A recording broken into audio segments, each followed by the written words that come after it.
Hey there, welcome to another episode. This is season 2, episode 2. Thanks for joining. If you are new here, then you know what this is about. We have conversations all about growth, self-love, adulting without losing our minds.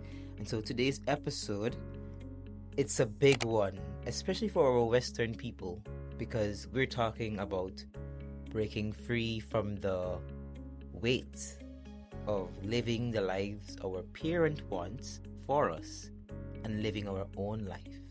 And of course, learning how to set healthy boundaries with our parents. And listen, I get it. For some of us, our parents they're like our constant presence in our lives and always offering advice, whether we want it or not, and sometimes it just seems as though they don't want to let go of us. But here's the thing. I know we love our parents. We love them dearly. Mom, I love you so much. Dad, I love you so much. You know this. But at some point, we have to live our own lives. We have to stand firm in our decisions as young adults and begin to build our own paths. In this episode, I'm going to be sharing how to set boundaries without feeling guilt with your parents, and how to take control of your own life, and how to make the transition to independence feel empowered rather than draining.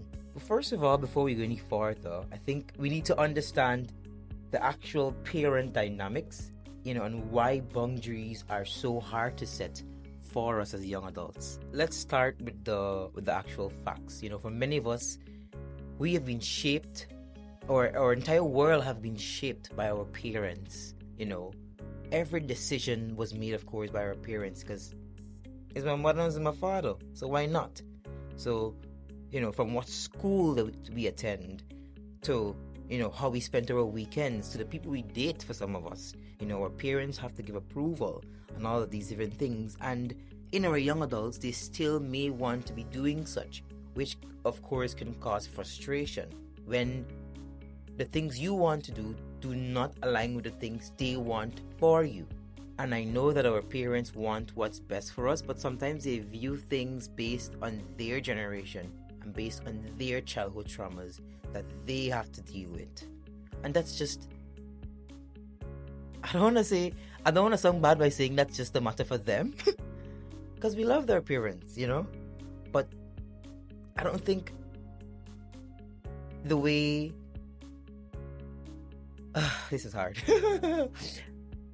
But I don't think that, their childhood experiences and past traumas should ever pass on to us or affect us. I mean, and it does, it does. But there must be a time when we actually just start making our very own decisions, move on, set our boundaries, but still have our parents and still show them respect. But you see, the thing is, the tricky part is that while they've been guiding us, it's natural for us to want to start making decisions on our own, of course, now as adults. But when you've been used to that protective or overprotective rather dynamic, drawing these boundaries can feel like you're kind of like letting them down, because of course of the overprotective dynamic that you've been in.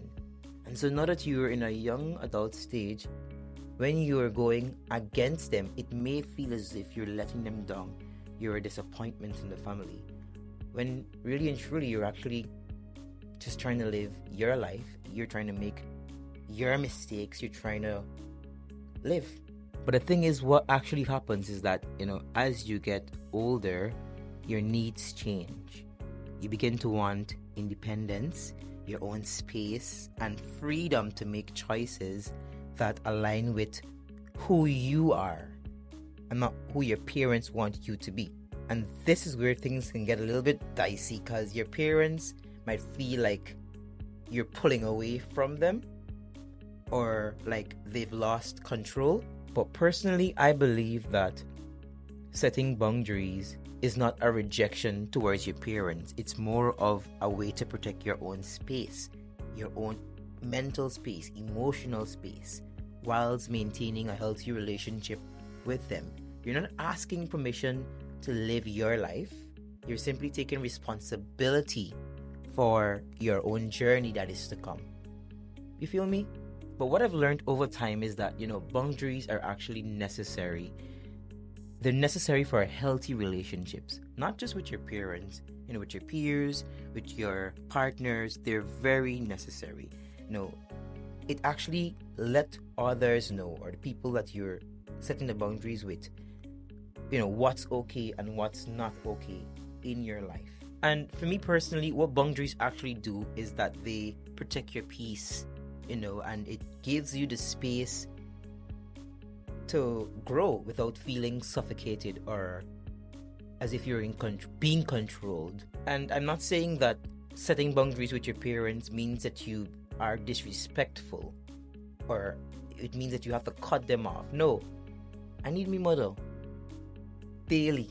So here's a few tips that can get you started. First of all, one, you must be clear on what exactly is your need before setting any particular boundary. Like, do you need more time to make a particular tough decision? Do you need some space for a while? Do you just need less unsolicited advice from your parents? Get specific with what exactly is draining you and what will bring you peace. Until you can be clear with exactly what affects you or what you don't like your parents do, then you won't be able to know what particular boundary you need. Because, for example, my mom and I, as we grow, of course, our relationship started to get so much better. Our conversations, I feel like I'm talking to my friend now. So she gives really good advice. And of course, when things don't go, my way, she throw in a little God here and there and say, God got you, blah, blah, blah, which is necessary. But sometimes all I just want, she said, is how much money you need. But she don't give it though. I just want, she said, my purse over there, take out the 50,000 and do what you gotta do. But then sometimes I don't want that. Sometimes I want, son, XYZ, blah, blah, blah. How do you feel? And hear me out. When I need clarity, I go to my father. Because he's more of like a order. If I say that I need this, or I feel this way, why you feel this way? What you gotta get? What you gotta do? Blah, blah, blah. Yada, yada. Whilst mom is more of like a, okay, why do you feel this way? Do you want to talk about it? No, they're like this, okay? And it took time. After arguments upon arguments, you know how it goes. But now, those are my people, and we have a really good relationship now, and I love that. And sometimes as well, branching out on your own really builds the relationship together for some reason. Because that happened with me. But really and truly, just get clear on what you need from your parents before setting a boundary. Know exactly what you like and what you don't like, and communicate it well. Also, if you're fearful of your parents as a grown adult, then this wouldn't work, because you have to have the, not fear, the boldness to communicate effectively and just let them know exactly how you feel. The second thing I'd recommend as well is have a calm conversation with the people. Don't use a big movado and you come and bother them people. Them people bring you in the world and they could take you out. They say in the Western culture here. So, have a calm conversation. I find that it really helps. Mom, I don't like when you do X, Y, D. Mom, I prefer not to have the conversation currently because of X, Y, Z. Mom, I don't have the capacity currently to the backhand. I don't have the capacity. No. But approaching your parents in a very calm and respectful manner, it goes a very far way. You can just explain how you love and care for them and you appreciate their concerns, but you also need space to make your own decisions and also make mistakes. But what I had to understand is that, they've experienced life in a different generation. Their upbringing was so different, and sometimes they just repeat a cycle of what they were taught by their parents, and then they bring it down to us. And then, of course, the cycle begins if we don't put an end to it. The generational curses has to end with us. The generational cycles has to end with us. So we have to, you and I, be firm and just let them know what's up. Which actually brings me to the next point that helps a lot is stick to your guns. Be firm with them. And I think being firm is where many people struggle with, because I think this aspect of sticking to your guns and being firm is what many young people kind of struggle with. Because being firm doesn't mean that you're rude, means that you're rowdy or you're shouting at the top of your lungs. Remember we said be calm. But when you're constantly making your own decision, you be firm about it, not too shaky. Have your reasons why you're making that particular decision. Justify it to your parents. It needs to make sense to them, and it will be clear to them. They can take it or not. That's a matter for them, right? Respectfully. But and sometimes in the beginning, our parents can be a little bit they may feel some particular type of way. Emotions will get involved. They may feel like you're pulling away from them. They may think you're selfish because, of course, they've sacrificed all of these things for you. And so they feel as though, in return, you need to live the life that they, of course, want for you. And that is... it's fine. It's okay. It's okay. But once you're consistent in being firm and making your decision, trust me, after a period of time, they will get over it. They will respect your boundaries. They will respect your limits. And they will really just love you more and respect you as a person. One of the things I had to have a conversation with my mom about was, hey mom, I know that you want the best for me, but I need you to trust that the child you raise is responsible. I need you to trust that the child that you raise to be mannerly is mannerly. Have some faith in me.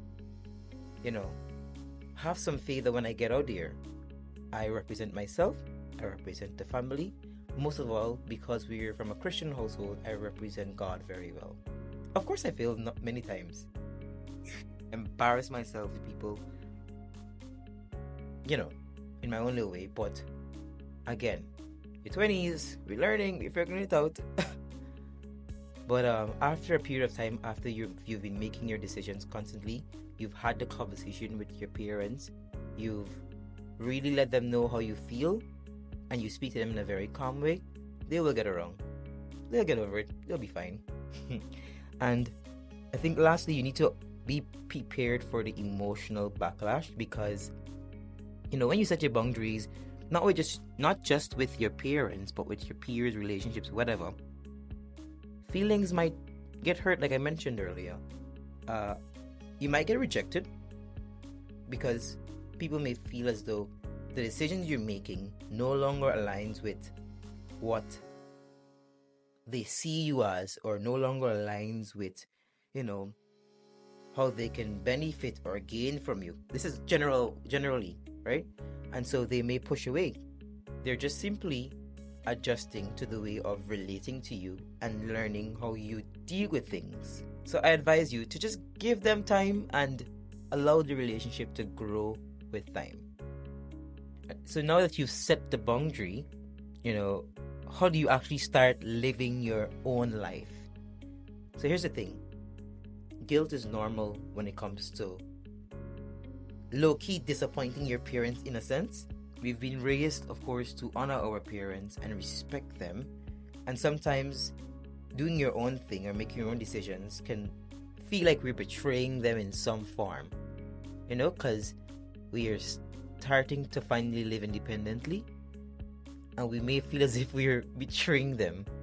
But you're not. Living for yourself doesn't make you a bad child or an ungrateful one. It makes you a grown-up.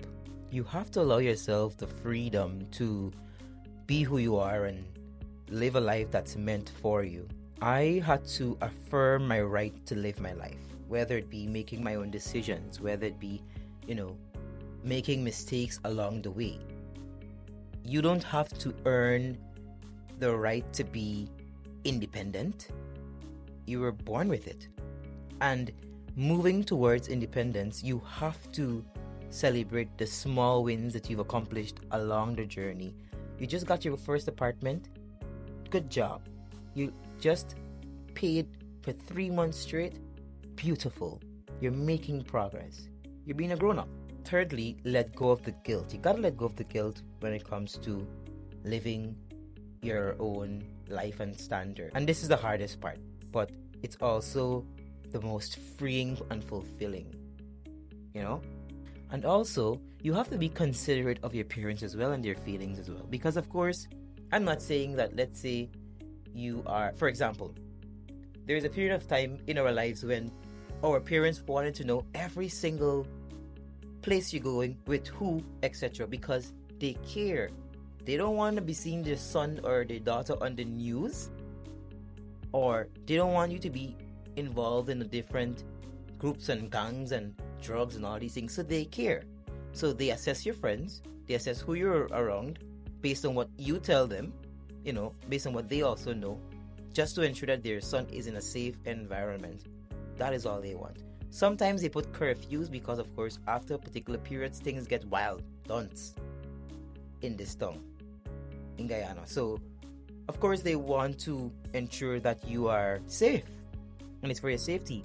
And you owe them, especially if you're living with your parents still, you owe them the right to let them know that you are safe.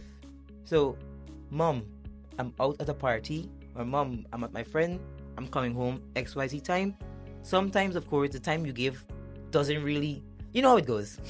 It doesn't really be the time that you expect it to reach it or leave the place. But be responsible enough to communicate. Mom, I'll be home later, whatever. Like, for my mom, she stays up. Well, she used to stay up waiting for me to get in the house. Even if it's 2 a.m., 1 a.m. Big lady stayed up, can't sleep. But then I had to understand I can't be doing this to this lady. So I started communicating constantly. Hey mom, go to bed, it's fine, I'll be safe. I'm driving, blah blah blah, whatever. Sometimes she'd be like, oh hey, be careful on the road when you're driving. And then she goes to bed, sleep, she knows she's on good. Communicate. But if you don't want me sneaking around, living with the people and not communicate well, then that's the issue. Because they love you and they want what's best for you. But setting boundaries with your parents, they're healthy, and it actually helps to grow a very healthy relationship. I'm not sure how you guys do it. It took time for me, and I'm happy where I am with my relationship with my parents. There's more room for growth, of course, in every relationship. But I'm so happy that we've had the conversations, etc. What are some ways do you recommend, growing a healthy relationship with your parents as well, besides setting boundaries, etc.? Let me know in the comments. Before we wrap things up, though, I just want you to know that you're allowed to live your life at your own terms, and your parents will love you just the same. You've made a mistake. If your parents are loving, you can run to them. At the end of the day, it's your mother, it's your father. Run to them if you can, though, because I know, of course, there's people who have broken relationships with their parents. I'm so sorry. I hope you have a motherly figure or a fatherly figure or someone who you can talk to, because we actually need grown-ups in our lives to really guide us through a few things, especially after we've made tons of mistakes. And I'm so happy for those people in my life, because of course my parents are in my life, but there's people that that mentors me in different aspects of my life that I see as father figures and mother figures, etc. So have people in your life that actually guides and mentors you and corrects you when you're actually wrong and stuff like that, and you have to own up to it. Good. But I really hope that today's conversation gave you the courage and the understanding to live the life of independence that you deserve as a growing young adult. At the end of every single podcast, I will leave a scripture with you. And so today I'm leaving Ephesians 6:2-3 with you, which says, honor your father and your mother. Oh crap, what did it say? Honor your father and your mother, for your days will be long on the earth. And it is so true. It is our right to honor our parents. They've sacrificed so much for us. But there's just a time where you can honor them and still set boundaries and be firm with them and still show respect. It's not what you say, it's how you say it. So here's the challenge for the week. You're going to take one boundary. Pick one boundary that you would love to set with your parents. Communicate it with them and put it into action. Whether it's something small or big, just make a start. Take that first step towards living for yourself. If you found this episode very helpful or you think it may help a friend, share this podcast on your platforms. Subscribe to all the platforms on YouTube, Apple Podcasts, Spotify, wherever you listen podcasts to, and stay tuned for the next episode. Let me know in the comments what works for you and what are some of the things that you do to ensure that your relationship with your parents are healthy. Thanks for watching. I'll see you on the next episode. Remember to take care of yourself. Be kind to yourself, and you're doing way better than you think you are. See you next time.